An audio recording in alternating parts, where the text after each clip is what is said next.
Network Entertainment.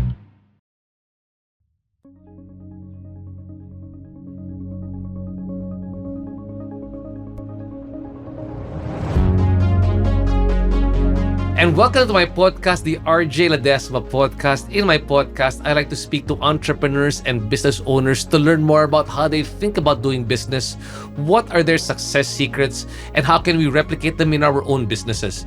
Today, I'm very, very happy to have a fellow entrepreneur here on the show who is now sharing his own secrets on how to leverage AI or artificial intelligence in our own businesses from his own personal experience. And he's actually put together an association where he's looking for like-minded business owners who also want to leverage AI further in their own businesses. Please welcome on the show my good friend. We have over here the president of the Philippine Association of Philippine AI Business Philippine Association. AI Business Association, or PAIBA.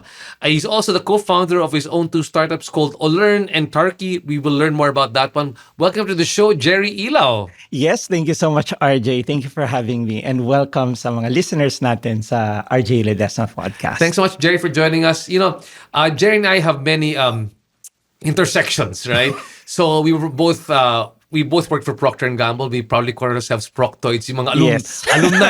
alumni ng Procter & Gamble School of Training, right? It's really great foundational training for us. I was working for brand management. He was doing finance work for them, and at the same time, we were both in the franchise industry. And he had the business called Inc. All You Can, right? Yeah. And from there, you transition into what you're doing here right now. Taking a step back, let's we'll talk about your entrepreneurial journey, but maybe the best thing right now is to tell us a bit more about the Philippine AI Business Association. Tell us what that's all about. Yeah, so si PAIBA, or Philippine AI Business Association, so we created this group this year to help businesses implement AI. As we all know, since ChatGPT was launched a few years ago, sobrang daming hype on AI, and maraming mga use cases then in terms of how it can help businesses. And now we realize that for SMEs, they compose, of course, 99% or majority of our businesses. They really need help in terms of how to implement AI for their business. Because in the past, karamihan ng mga use cases ng AI is more for big companies. Kaya medyo unrepresented or walang masyadong mga kumbaga examples on how a small business can use AI. And for the small businesses who are listening here right now, help us better understand. When you talk about small businesses, who are the most to benefit if they participate in PAIBA?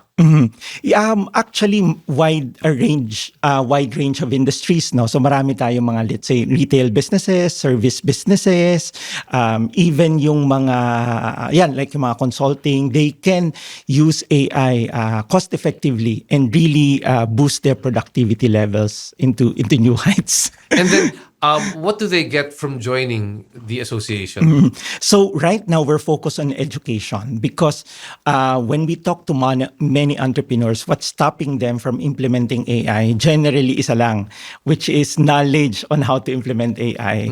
So they think kasi that AI is so up there, di ba? Masyadong technical na hindi nila alam, wala silang tao who knows how to do the AI, no? But we realized na yung mga businesses, hindi naman sophisticated yung needs nila for AI. Unlike big companies na meron kang mga predictive analytics, mga clustering, forecasting, etc. For smaller businesses, simple lang yung needs nila. And a simple tool like ChatGPT, Gemini, or Claude, sobrang laking tulong na for them.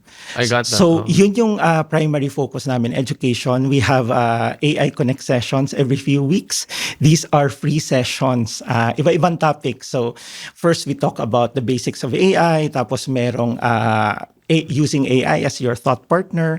Meron din using AI as your legal assistant. And then recently, we had using AI safely, or say AI safety for SMEs. So iba-ibang topics.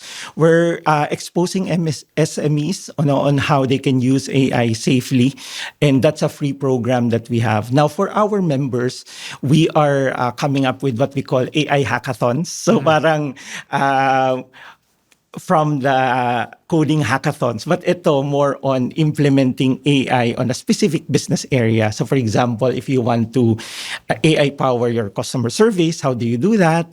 Tapos marketing or kaya HR and finance. So these are upcoming programs that you will have so that step by step pwede naming turuan yung mga business owners, mga SMEs on how they can effectively implement AI. And again, when you join Paiba, it doesn't mean that you already know something about AI. Rather, Yes. you even from zero base, this is the best time to join. Is that right? Oh, yeah. Clarify ko lang, no. So, we noticed kasi that for many associations, no, business associations, marami, but they don't have access to tech people.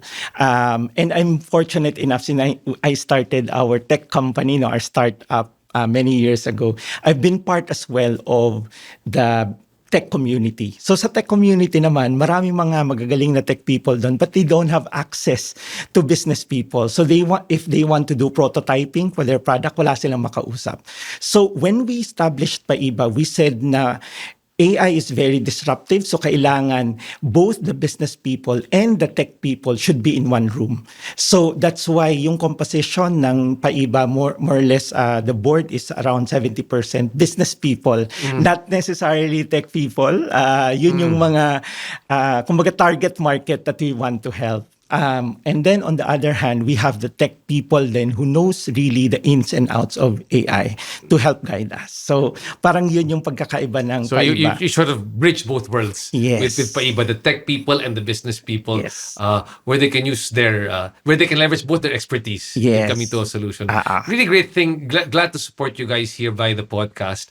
And Thank you. why you're also here, Jerry, is because you're an entrepreneur yourself. I mean, the reason you put up Paiba is because there was a pain point that you want to solve. But before that, you've had other businesses as well.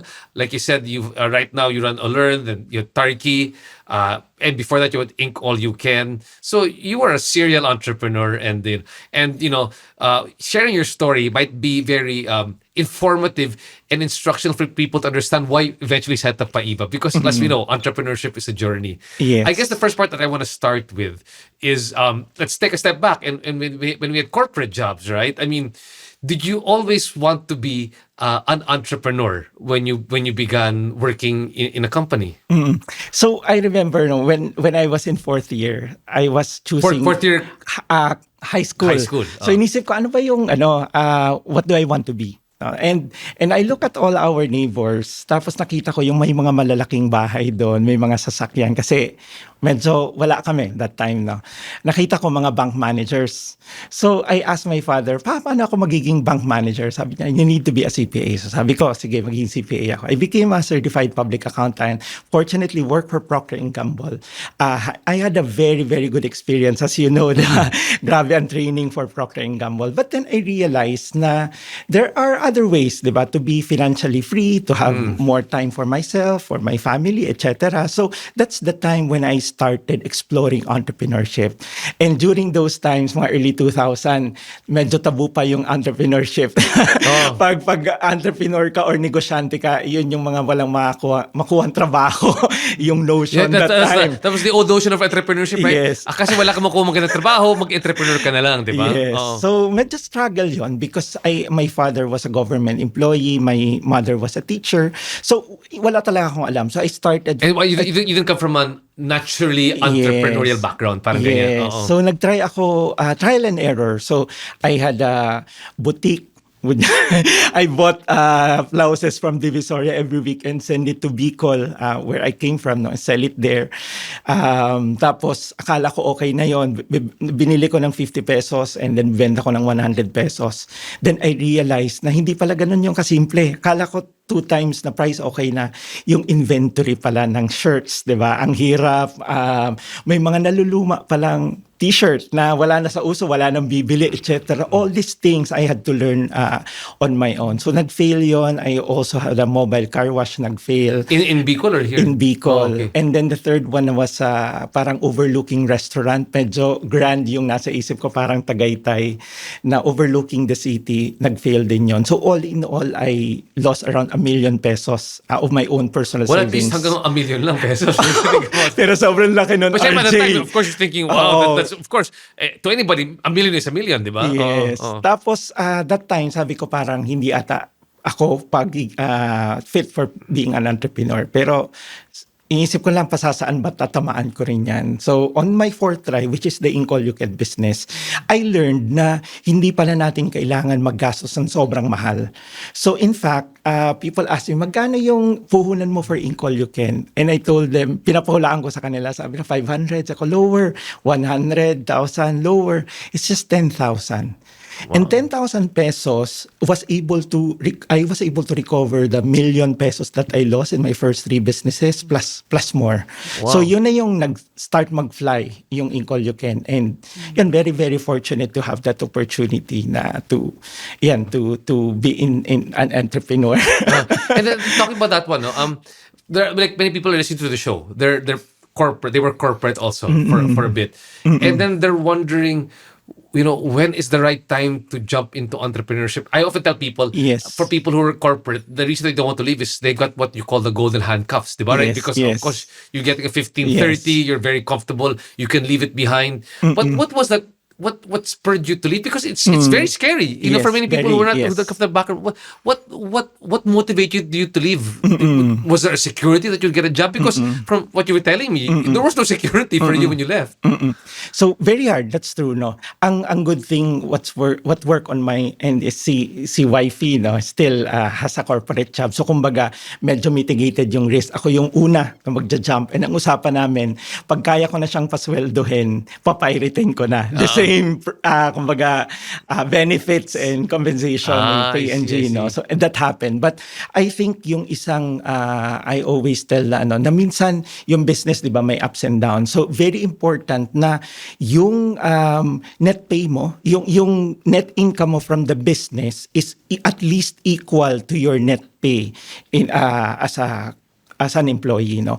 Very important yon, because that gives you a sense na if I focus more on my business, because that time I was doing it part-time, Saturday, Sunday, and Yung weeknights. blouse, yung bebenta ng blouse. The Ink All You Can na.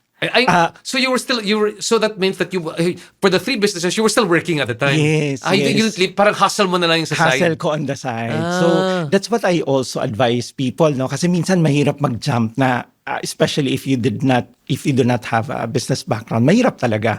So kumbaga learning business is, sabi ko, practice lang yon. So practice ka lang ng practice until you get it right. So that time I was still working for P&G, and inaayos ko si Ink All You Can, and yung income ko sa Ink All You Can pantay na yung net pay ko. And I was doing Ink All You Can weeknights and also Saturday, Sunday. So sabi ko, how much more if I really focus on the business and basta siyang lalago. And that's when I decided na, sige, I'll go full-time on this. And yun, naturally, if you focus on the business, talagang mas lalaki siya. When were you able to start paying your wife a salary? So when did Yeah. she leave? I'm curious. When did she leave the business to join you? Yeah, so I left 2007, no? 2008, after giving birth, no, I was able to ask my wife to join me because the business was doing well, tapos kailangan ko na ng tulong, etc. So funny nga, no, kasi during that time na she was not involved yet, sabi niya, gusto kong matulog, talk about business. So, ano ko mga problema sa business, of course. Nakakatulog siya. Tulog siya, no? Tapos, ngayon, na she's involved, bawal mag-usap ng negosyo because hindi siya makakatulog. Oo.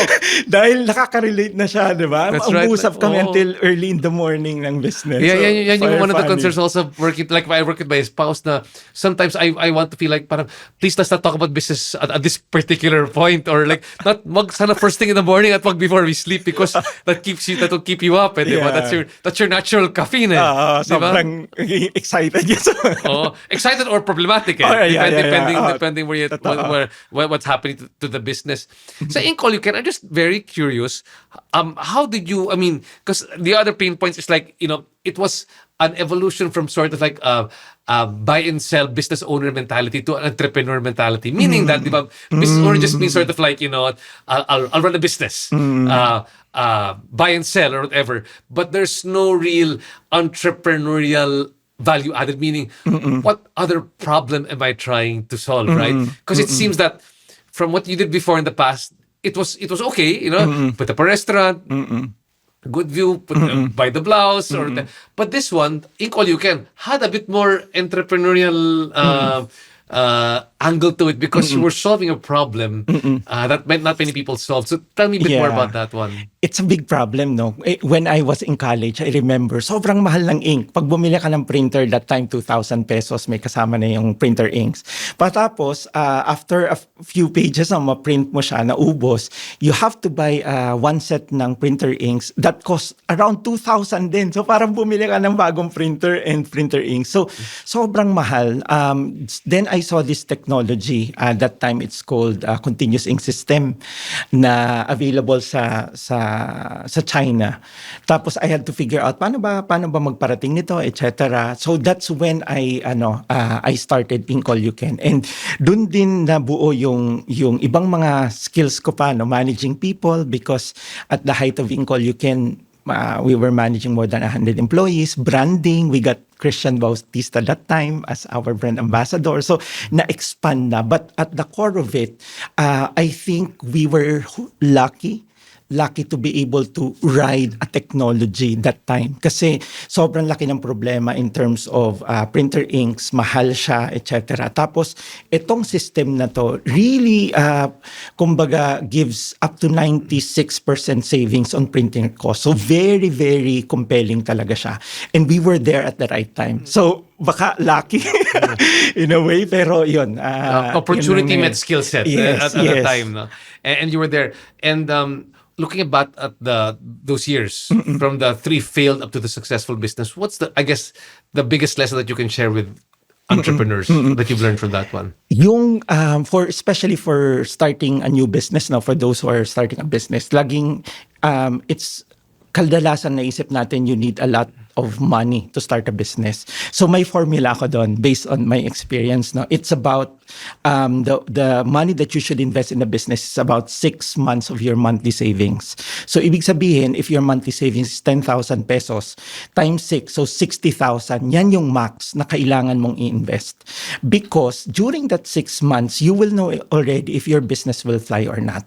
And kung sakaling mag-fail siya, then you can start your second business, diba? Kasi nakaipong ka na ulit ng another 6,000. And mind you, by that time, yung mga lessons na natutunan mo from the first business, whether it's pricing, marketing online, diba? Talking to customer, dala-dala mo na yon sa second business, sa third business, etc.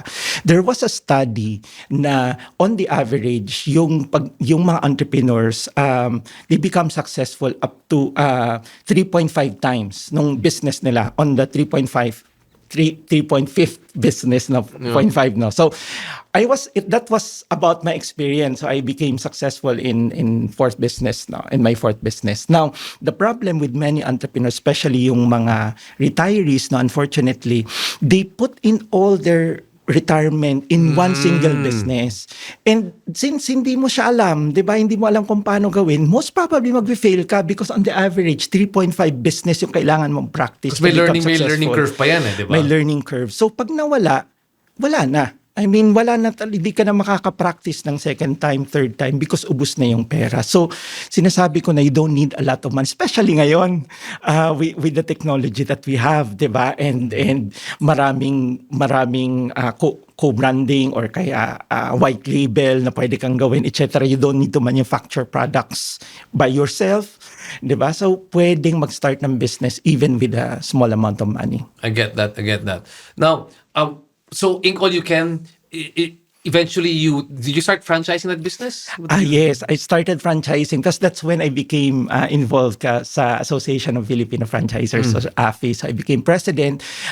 We had a lot of mga advocacies that time, di ba, teaching entrepreneurs. I felt na it was a time for me to really give back. In fact, during that time, I started an advocacy group called Leappreneur, taking the leap from employee to entrepreneur because maraming mga employees na gustong magnegosyo and don't know how. So, gumawa ako ng parang book to help them do that. Now, having met many entrepreneurs, etc. Tapos, backtrack pala, 2012, so tech company, 2012, we saw the need of, kumbaga, the shift that's happening in mobile. So, ang daming gumagawa ng apps, tapos nakita namin yung technology. That's when we established the Tarky, no, Mobile Optima. It's our tech startup. So ibang-iba. I was we were one of the parang Philippine startups that time. So, wala pang marunong mag-program sa Android, sa iOS, puro Windows. So we had to learn it from scratch. And that time, we said na we want to solve our own problem. So we tested several products. Isang POS, isang time in, time out, and isa what we call Tarky, which is a field monitoring system. And this is all because you were solving a problem that you had for Yes, in Ink All You Can. In Ink All You Can. So sabi namin, we must, kumbaga, have, in a way, what we call domain expertise, no? Parang we should know our market well. So we tested those three, and then grabe yung kumbaga, interest on one product, which is a Tarky. So, merong mga cases na pinipresent pa lang namin. Tapos the following day, bibili na ng mga phones yung mga tao, mga businesses, because they want Tarky to be installed. And during that time, RJ, ano lang siya, simple tracking lang, monitoring of field employees. Because ang pain namin, may mga supervisors kami na dapat nag-iikot ng branches. Hindi namin alam kung nag-iikot ba, hindi, natutulog yung mga technician namin. There were times na yung technician namin who were doing printer repairs, no, sabi nila, 4 lang kaya namin gawin. So, sige. So, yan yung binibigay namin. 4 na repairs per day. May bagong pumasok. And like, ginawa niya, 8 a day. So, parang nasya kami. Paano to? Bago lang, 8 a day. So, we felt na, mukhang may nangyayari. Tapos, we had one case na yung supervisor namin, we called na 11 a.m. Supposedly, nasa branch siya, no? Tapos, biglang on the background, may tumilaok na manok. Parang, nasa SM ba to o nasa bahay? Kaya lang, it was so hard to confront them. Especially, wala kang proof, no? So, sabi namin, what if there's an app that monitors employees, no, as they were doing their jobs? And apparently, hindi lang kami yung may problema. So, I see. Yun, that's the story of Tarky. Very interesting. Parang wala pang Find My iPhone noong time na yan. No? Something equivalent to that one to track their actual physical presence. No? Yes. So very interesting. So these were what you developed. You were entrepreneurs solving problems of their time. Yes. And these were really things that impacted you. What's the current state now of Ink All You Can and then Tarky? Yes. So si Ink All You Can, we donated the business, no, to our employees in 2019. So to our management team, we felt na parang those do not have helped us all these years. We started 2005. So, 15 years or so. 15 minus no, 14, yeah. 14, 15, no. So, we donated the Ink All You Can branches to them. So, ngayon, may mga existing Ink All You Can branches pa, but it's not owned by us anymore, by our management team. You donate, that's such a good magnanimous was staying free, but why did you... So during that time, we were doing 3 businesses. So si Ink All You Can, tapos si Tarky, and then Ulearn, which is that time an e-learning company, no. And then we felt na masyadong mahirap mag-manage ng 3 businesses. At the same time, we want na in terms of getting clients, sana siya complementary. So Ink All You Can is naturally a retail business. Diba? Samantalang si Ulearn and Tarky, it's a B2B business. So we feel na sana single acquisition lang, diba? Tapos we can cross-sell, mas madali yung pagbenta. Complementariness was more there, and then you in other words, they didn't have to pay for this thing that you donated it to the... Yes, to the employees. So yun, nandyan pa siya. Si Tarky has evolved. So from a mere tracking software ngayon, parang more on ERP na siya, enterprise resource planning. So we have data analytics, we have mga forms, we have HRIS. So marami na. And Ulearn started as an e-learning company where pivoting now to help businesses implement AI. So hindi lang siya training, kundi we're also developing tools for SMEs here in the Philippines. Kasi most of the tools, sometimes masyadong, alam mo naman SMEs minsan gusto nila makatipid, gusto nila mas, sa kanila, mas appropriate for them. So we're developing tools that they can use, no, for AI. So let's now go to your final company that led you to developing Paiba and how you're helping smaller companies grow. Learn, and I mean, maybe some of you encountered that, especially during the pandemic, that we were using a lot of Learn to do our online talks, right? Because they were sort of organizing things together. What brought about Learn? What was the pain point that brought about Learn? So the pain point for the e-learning company, no, we feel na sobrang hirap mag-scale ng business because definitely kailangan mo yung mga tao. And when you look at the what's happening in the Philippines, no, yung mga corporate like si VNG, no, may budget yan for employee training. So definitely kasama na yan every year. But for smaller businesses, wala. So pag tiningnan mo yung mga smaller businesses, ang natitrain nandun supposedly are the entrepreneurs or kaya yung managers nila and supervisors. And the managers and supervisors supposedly will cascade the training to the employee level. But that doesn't happen. Yes, that's right. So when you look at when you talk to mga employees ng SMEs, ang natitrain lang sa kanila dalawa lang, company policies and product knowledge, because that's the minimum na kailangan. But when it comes to financial literacy, leadership, customer service, stress management, which are kumbaga important skills ngayon, no, na ma-develop, wala, because also in-house wala ding expertise ang SMEs to provide those trainings. So yun yung pain point that we were trying to solve with Ulearn. We partnered with different subject matter experts, created courses for them na simplified SMEs, na Taglish, na madaling maintindihan, so that all the levels can be trained. So sabi nga namin doon, magaling lahat.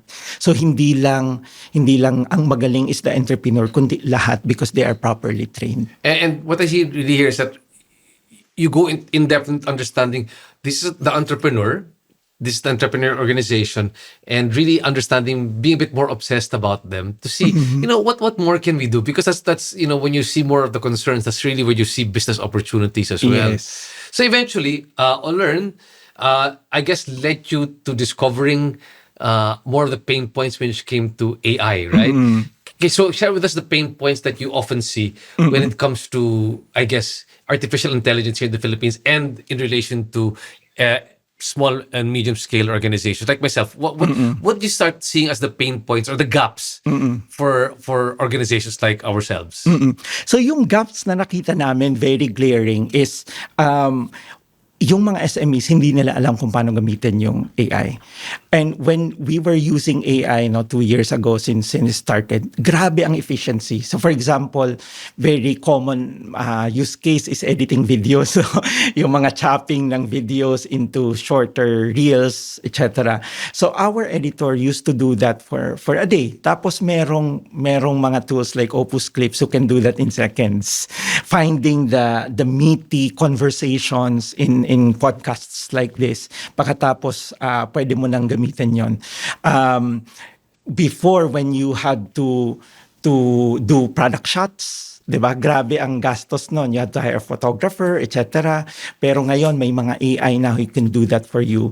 I remember before the pandemic, since sinasabi natin content is, diba? King content. So we were doing blog posts. Pagkatapos nun, we were paying, I think, 1,000 pesos for one blog posts from a ghostwriter. And then, ang nangyari, we were doing 8 a month kasi medyo nagtitipid-tipid.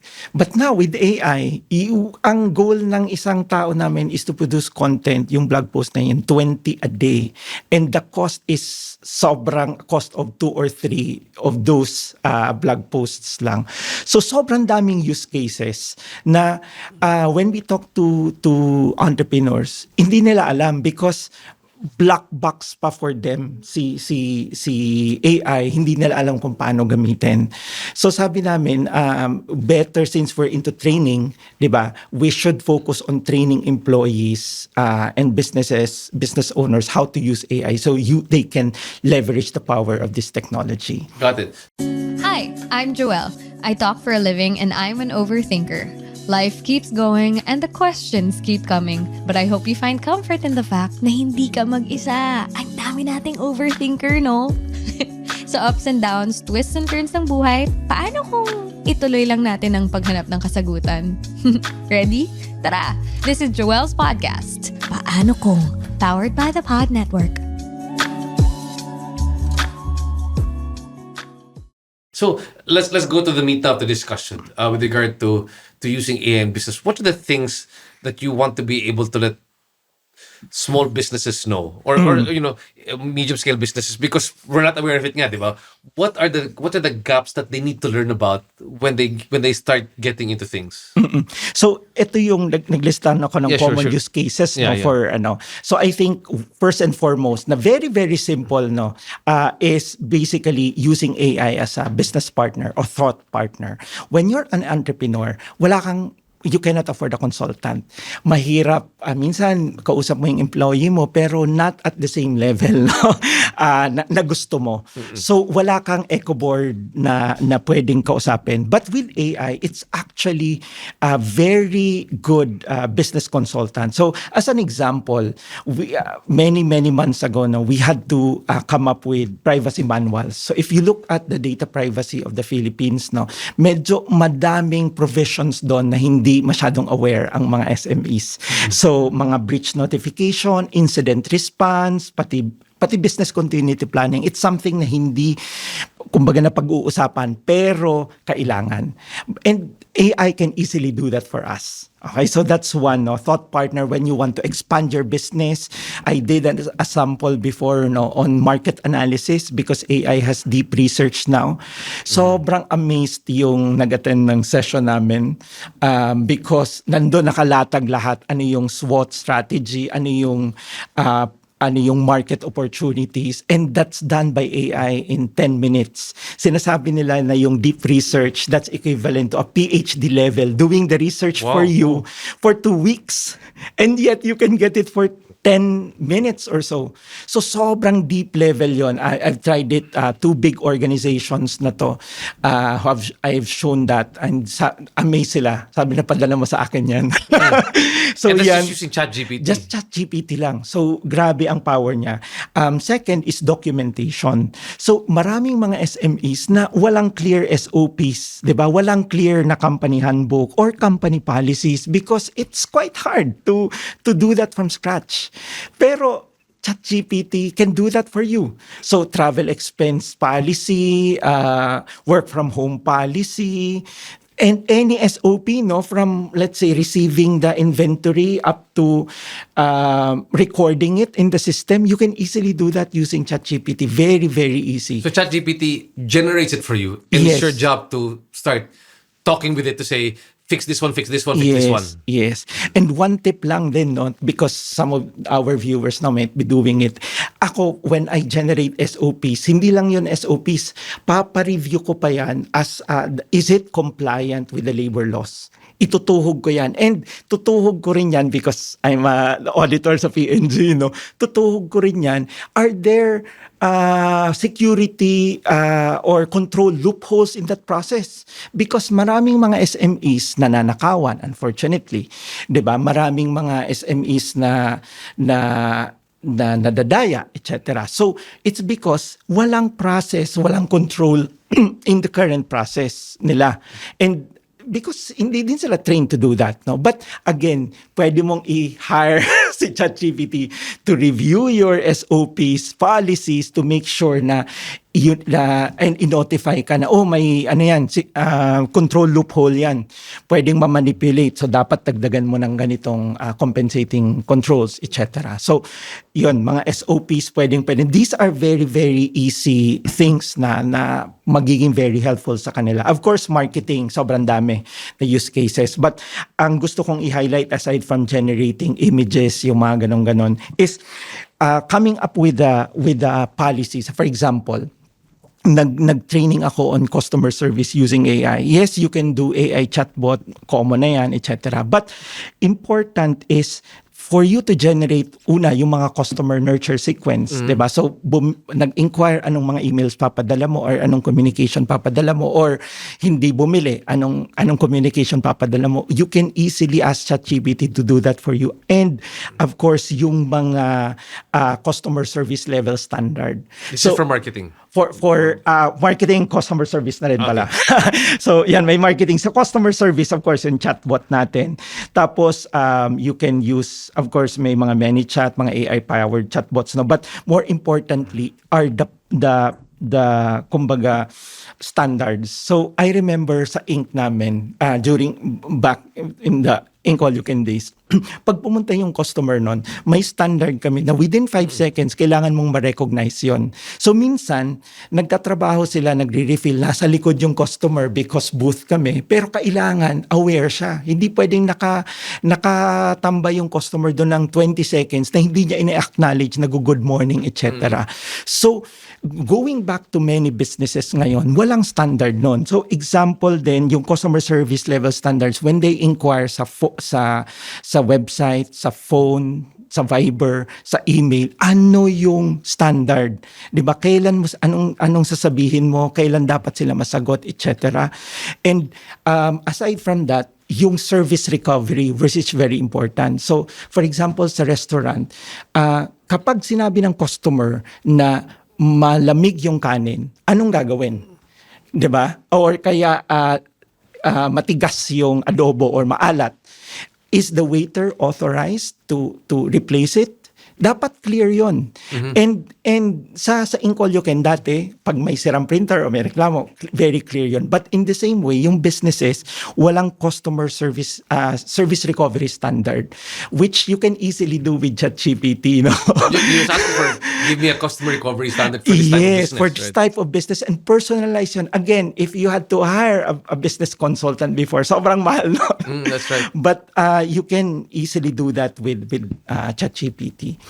And then lastly siguro is analysis and data visualization. Maraming mga entrepreneurs na medyo waterlogged nila yung finance, but you can ask ChatGPT to help you with that. No, analyze financial statements.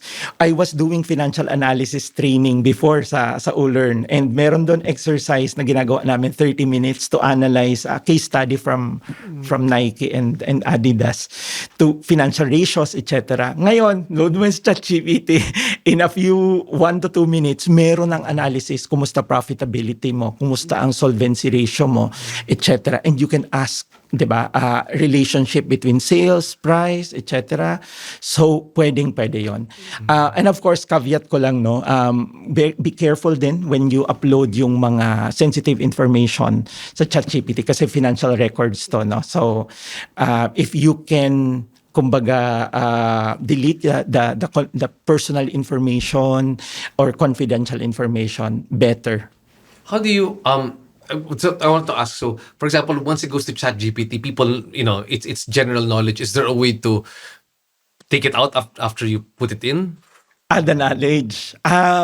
Parang there's proprietary information sometimes that you were asked to analyze, but when you do, it actually becomes part of ChatGPT as a whole. So merong options sa ChatGPT, free or even the paid na plus, no. So meron doon allow my data to train to improve the model. Yun yung phrase niya. By default for free, naka-on yun, and paid, you just have to turn it off. So, you can see that in the settings. Kailangan i-turn off yon para yung data mo will not be used for training. So, in a way, medyo may certain level of security naman siya if you turn that off. And just keep things, I guess, anonymous. Don't put that.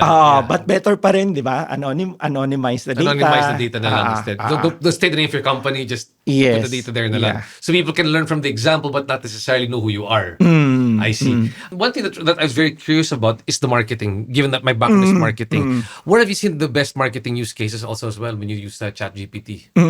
So, we start with the customer persona, no? So, dati sa P&G, di ba, big companies hire agencies to do that for them. Detailed customer persona, sino yung anong demographics, income level, psychographic profile nila, ano yung behavior nila online, do they read newspapers or YouTube na ba, etc. So it starts with that. Sabi nga natin, the customer is the center of the universe. That's where everything revolves, no? Parang sun siya. So very important for businesses to be clear on your customer demographics. And dati, for smaller businesses, hula-hula yon. But now you can basically do customer demographics with the help of AI. So in fact, may exercise ako in one of my trainings na pinapalagay ko dinescribe ko yung product nila and industry. And then, yung dalawa lang. Tapos pinalabas ko yung customer demographics. And kadalasan, sobrang amazed sila with that. Sabi ko, is this 100% correct? Maybe not. Maybe 80% lang. Maybe 90% lang. Pero I want to emphasize two things. I emphasize one thing. Ilan ang binigay mong data kay ChatGPT? And in that case, dalawa lang. Description of your product and industry. And it was able to fairly get the accuracy level ng customer demographics to 80 to 90%. And imagine if you feed more information, diba, how accurate it will be. So it starts with customer demographics. From there, sobrang dami mo nang pwedeng gawin. So you can create a content plan, di ba? Content plan based on that customer demographics. You can let it analyze ano yung nurture sequence mo na sinasabi natin. Pwede yon. I also have what we call style guides. Kasi minsan kapag many people are generating content, no? Minsan, iba ang atake nito. Minsan, iba yung pakasulat. You want to be consistent sa brand. So, I generate style guides. So, based on that, I ask the help of ChatGPT to create a style guide. And from there, yun yung magiging parang guideline, parang brand book, brand Bible natin, di ba? When it generates content for emails, for your blog, for your website, etc. So, consistent na yun. From there, generating content is very easy na, di ba? You can have images, videos, audio, etc. So, marami yun. Pagkatapos nun, in terms of, you can also personalize the outreach, especially for B2B. So, I have this automation wherein may mga nag-inquire sa website, no? So, pinapalagay namin doon yung email nila, company, etc. And then once they inquire, it will automatically generate an email for me. Ano yung ano yung company all about? Ano yung products and services? Automatic yon. So that when we meet them and how our product can help. So when we meet them, medyo alam ko na kung ano para saan yung how our product can help them. Help them. Yeah, that's automated na yun. So maraming pwedeng gawin. Okay, now we understand the benefit of having AI leveraging your business. The next thing is for those starting off, where should they begin? What apps should they begin with? Of course, we keep on talking about ChatGPT, but then there are also images apps. What would you recommend? Two things, no? Number one, what are the apps that you think small businesses should start with? And number two, what are the departments or functions they should begin using it for? Maybe that's how to simplify them and try to help us think of it better. Maybe there's a better way to think about it. So, minsan overwhelming, no? Kasi sobrang dami. That's why I'm asking this way kasi it can be overwhelming. Every week, merong new, kumbaga, shiny object out there. Exactly. So, yung isang advice ko sa kanila is don't follow the shiny object syndrome, no? So, focus on one problem that you want to solve. And start with the biggest and painful, and maybe to start with, it's ChatGPT, Gemini, yung mga conversational AIs, no? Claude, Perplexity is also very good. Start with that because those are general use large language models. So general use, ibig sabihin, pwede ka matulungan sa marketing, sa customer service, etc. And start with there. Get your feet wet. And from there, pwede mo nang slowly mag-expand as you become more comfortable. So for example, meron kang department na I had this training, no, for a property developer. So inaano nila, how can we use AI for tracking projects? 'Di ba? Sana automated na or kaya yung pag-design sana AI powered na. And it's as simple as asking ChatGPT, 'di ba? Ano yung mga tools? Ito yung use case ko. Anong mga tools ang pwede kong gamitin? And then maglilista na siya doon. Or Perplexity. Yes. Oh, wow. Perplexity mas okay for doing searching like this, no, for searching. So lalagay niya na yung mga AI tools. And then, I did that exercise before the workshop. Tapos, when we were doing the workshop for the executives of that property developer, yun yung problem nila. So sabi ko, yeah, I have a list of tools dito because na-anticipate ko na. Pero sabi ko sa kanila, I'm not kumbaga expert in this. I'm not in a the property developer industry. So you need to kumbaga check kung available yun sa inyo. So starts with ChatGPT, and then if you want to have more granular, siguro, very, very specific use case, you can ask ChatGPT or Perplexity, what are the available tools? So for example, you want to create a website, na easily, yung pag-create ng website for small business can range from 30, 50, 100,000, mahal. But if you want to create maybe there's an AI that can create websites for you. And in fact, there is. So, Lovable.ai. So, you can ask Perplexity lang, is there an AI that can help me create a website in seconds? So use the AI to help you with the AI? Yes. Ah. Yes. So, ganun lang siya. If you want to create apps, na no code, na wala kang wala kang background on programming, you also ask AI. Magsasuggest yan. There's one that we use, Bolt.ai. So you can create apps from just chatting with AI. Gagawin niya na yung program for you. Wow. So yun, it can start with So a AI simple... can code for you? AI Wow. can code for you. Interesting. So we know parang use AI to learn more about AI. For people to understand that the new term that's coming out, especially for those who are a bit newcomers, is you have to be an expert when it comes to what we call prompt engineering, or you have to learn better prompt engineering is. Can you, Jerry, explain a bit more what you mean by prompt engineering and what are the basic principles to start off, Yeah. especially for businesses when they want to do prompt engineering? Yes, very good, no? So, kasi in my trainings, I always start with prompt engineering then. So, prompt engineering is basically giving, kumbaga, instructions to large language models such as ChatGPT. So, kasi the input basically affects the output. No? So kung very vague yung input mo or instruction mo from the large language model, ang output niyan generic din. That's why you hear people na parang masyado naman generic to. Pero the reason is hindi mo kasi pinovidean ng tamang input. Parang context, diba? Context, yes. So I had a training, I was certified by Devin McPaul. Siya yung siya yung prompt engineer ng ClickUp. It's a $4 billion company, SaaS company. So natuto ako sa kanya and nakita ko na maraming ways to do prompt engineering, no? So I created my own to simplify it. Kasi medyo parang minsan siya, confusing. So very simple lang yung prompt engineering, RTC.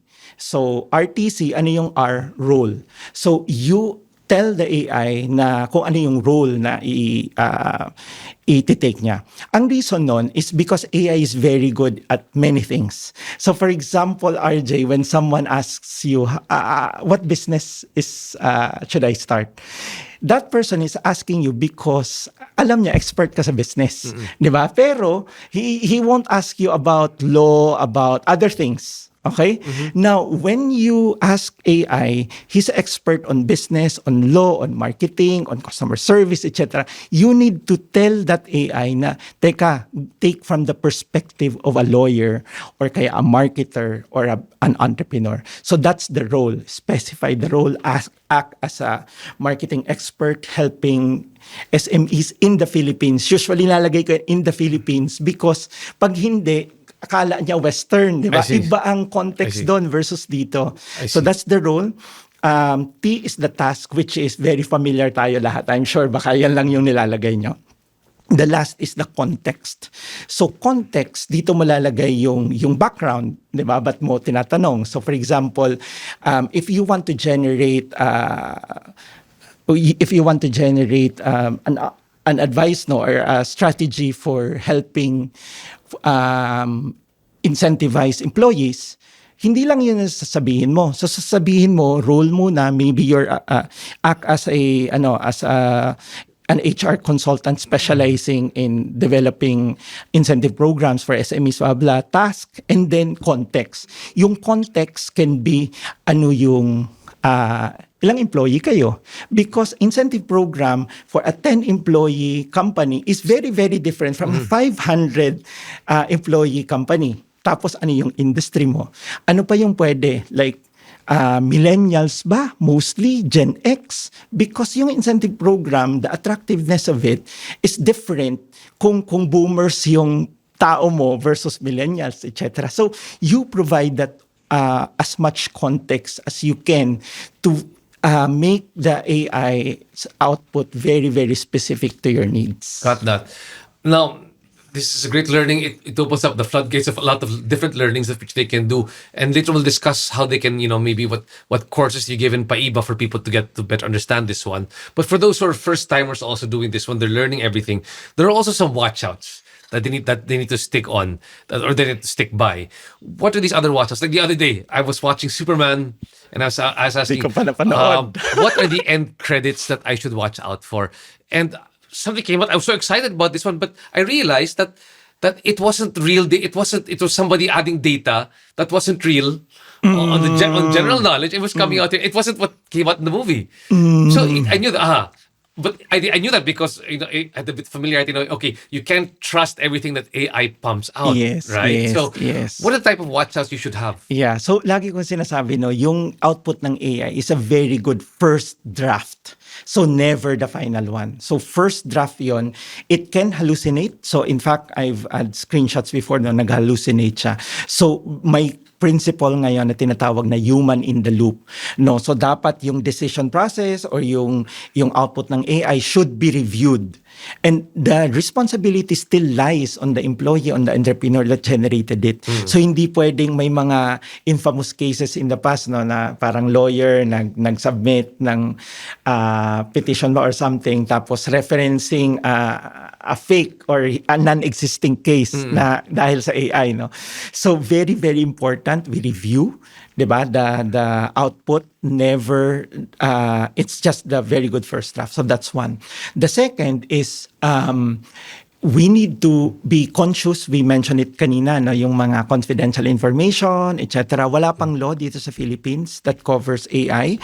Pero if you look at the EU Act, na AI Act, no, so it's quite strict na may maraming mga provisions. So for example, you need to notify yung subject kung gumagamit ka ng AI, etc. Hindi pa applicable yon, but we need to protect and respect the privacy, data privacy ng mga clients natin. So when using AI, make sure na yun anonymize, etc. Pag-usapan natin kanina. And then yung last siguro is warning ko lang na it can be easy to be dependent on AI. So when you use AI, sobrang ma-spoil ka. Yes, I know. So parang minsan magiging dependent ka na. It happened to me once. I was doing parang course outline for a day, half a day, etc. Tapos ginawa ko AI assistant, sobrang bilis. Tapos during the early days, mababa pa yung cap ng ChatGPT and na-cap ako. Paralyze ako, parang gagawin ko pa ba to o antayin ko na lang bukas kasi Tapos na yung cup, pwede ba gamitin? Oo. I know, I came across that same issue also before. Oh, yes. So minsan maging heavily dependent on AI, no. So that's a watch out. And I think there's also a tendency na maging tamad in terms of exercising your brain and making that decision. The critical thinking type critical faculties, thinking na si AI na lang mag-decide. So what I advise entrepreneurs, don't let AI decide for you. 'Di ba? Just let AI spell out all the information that you need to make an informed decision. Tapos ikaw mag-decide. And in fact, you can go take this further na pag nag-decide ka, let AI challenge you. Diba? This is my decision. What am I missing? Diba? So like you said, it really has to be your thought partner. Yes, Or what they call your ideation partner, diba? Yes. So in that case, mas na-widen yung perspective mo. May na-anticipate mo, oo nga, hindi ko pala nakita yung second degree effect, third degree effect. Diba? So, yun. Wag naman masyadong tamad. Got that. Now talking about in the Philippine AI Business Association. I know that you're offering a couple of courses in the organization. What can they learn from you guys if they come up and they start taking it? First of all, how can they get in touch with you, and how can they start doing the courses for AI? Yeah, so for now, no, you can go to paiba.org. So paiba.org. So that's the website of our association. So we do, as I mentioned earlier, no, AI Connect sessions. These are free. Pero meron kaming ilo-launch next month na merong second part yung AI Connect session where we go deeper, no, may magpe-provide ng tools, guidelines, etc. So that's for members only. Tapos we'll be starting as well yung AI hackathon next month. So these are deeper dives on AI. We plan to do industry best practices in terms of implementing AI. That's that's something I really want to do kasi that will really be a big help, no, for SMEs by industry. For example, if you're a retail company, how do you implement AI? If you're a manufacturing company, how do you implement AI? So it's something where we will work on. So I invite everyone, no, to check out paiba.org. Separately, so if they we are also creating trainings and AI tools for SME sa OLearn naman. So you can check out olearn.com, OLERN, walang A.com. And if they want to do custom models AI, no, for bigger companies, we are also doing that. So recently we had a client na meron silang 3,000 stores. So ang tanong nila, ilan ang kailangan kong tao to cover the 3,000 stores? May classification yung stores na for small, 30 minutes for example, o 1 hour dapat nandun.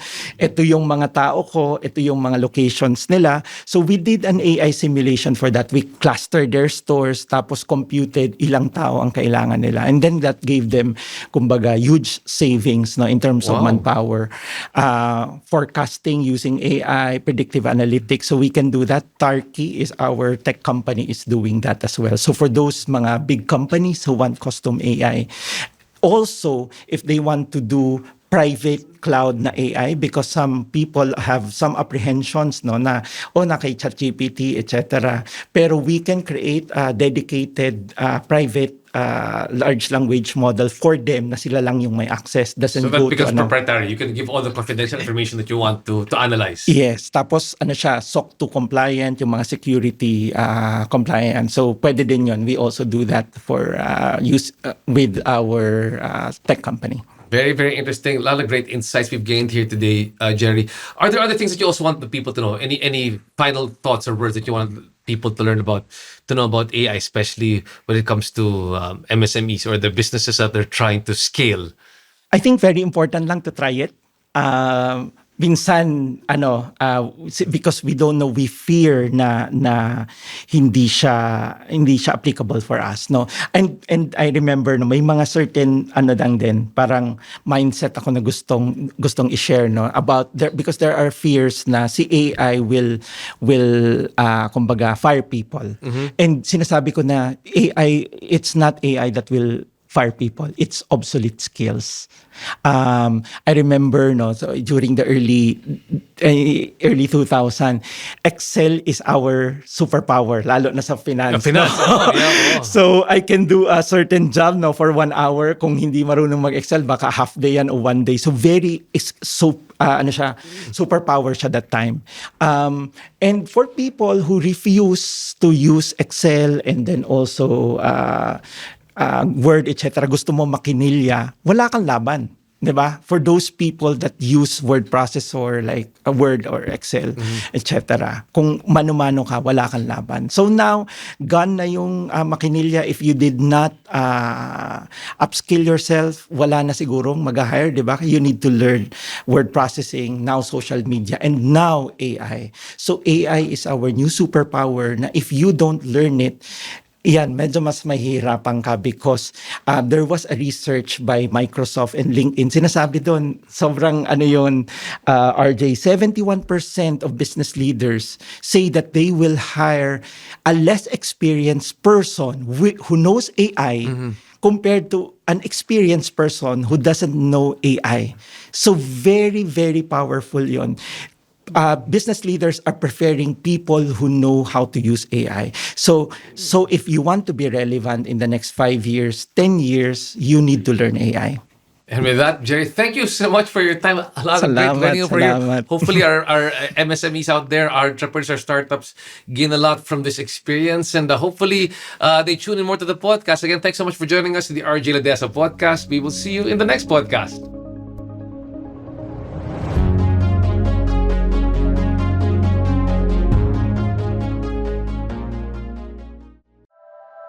The opinions of podcast creators, hosts, and guests are not necessarily reflective of the official stance of the Pod Network Entertainment, its hosts, or other network programs. The content created by the people behind the podcast is personal and not meant to harm any religion, ethnicity, group, organization, company, or individual.